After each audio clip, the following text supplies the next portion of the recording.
How did we do it? Well, you see, in my mind, the answer is very simple. We did what we had to do. We did our best. We chose to grow through that experience. We kept our sense of humor, and we kept the faith. Faith in ourselves, faith in each other, faith in this country, faith in God. And you see, I see those things as directly translatable into your lives. I mean, after all, how are you going to deal with the problems you're going to face? How do you choose to do your job? How do you choose to live your life? How are you going to deal with the tragedy that's coming? How are you going to exercise the influence that you have? How are you going to do what you have to do your best? You growing through all this? You keep your sense of humor? You keep the faith? But wait, before I press you too hard, I owe you a few answers. How did we do it? Well, in fact, the first thing we decided we had to be able to do was communicate. Somehow we knew instinctively we couldn't allow ourselves to be isolated in these cells. I don't know how we knew that. I'd like to tell you it was because we were so smart. You probably wouldn't believe that. I don't believe it either. But somehow we knew we couldn't allow ourselves to be isolated in these cells. So we decided we had to work on that. Actually, let's think about that for a minute here this morning. Do you have this picture in your mind that I've tried to paint groups of Americans locked up in these cells? Well, we decide, just picture a few of us locked up in a cell somewhere.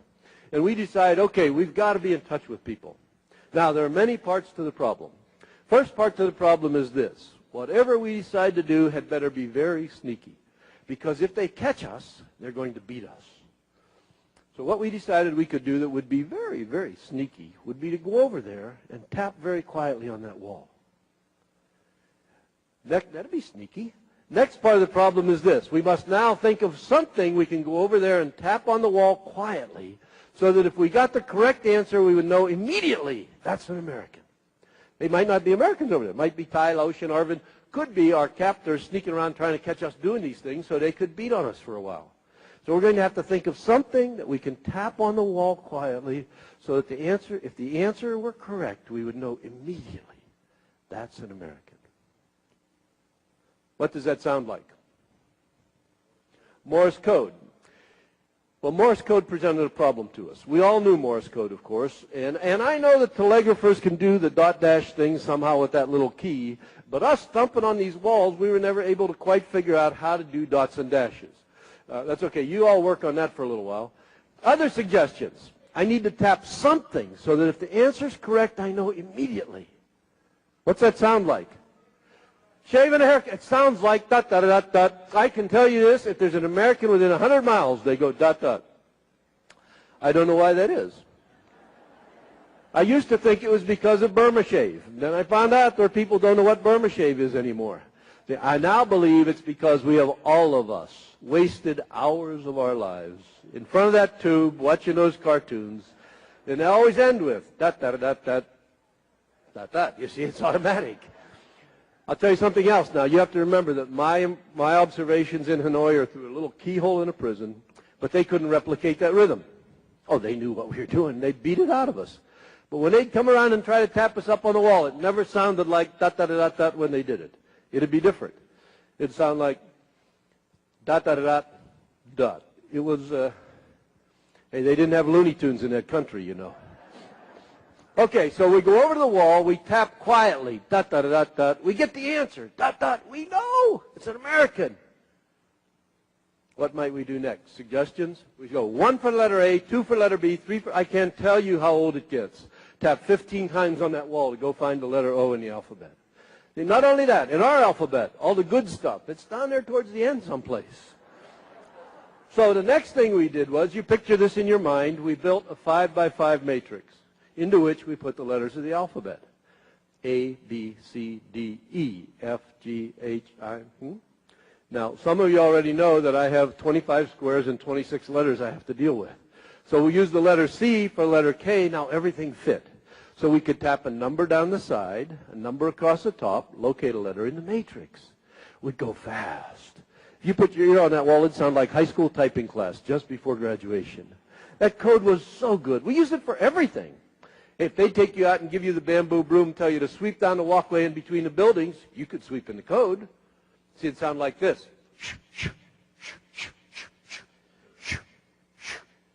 It was like being on the radio. You could do whatever you want. You could tell jokes. The whole world was out there waiting to hear from you. And then if they took us out and did not give us the bamboo broom, we did it with body noises. Not the kind of body noises some of you are thinking about, but rather it sound like, and we'd cough and hack and sputter and spit. You get in the punchline to your joke, the whole world was out there waiting to hear from you. How do we do it? The first thing we did was always work out this whole communications process. Always, always, always. And I want to tell you this morning that I think the analogy between this story that I want to tell you and your work in your lives is very good. This is very good. See, here we are. We're locked up in these cells. They want us to be cut off, isolated, out of touch with each other. Here you are in your, we won't call them cells. We might call them cells. Places where you live and work. Now, there is no plan to cut you off, isolate you, get you out of touch. But I know when I start asking the question this way, hey, how easy is it for you to start to feel like somehow you're getting disconnected? Somehow you're getting disconnected from the people that work for you, the people you work for.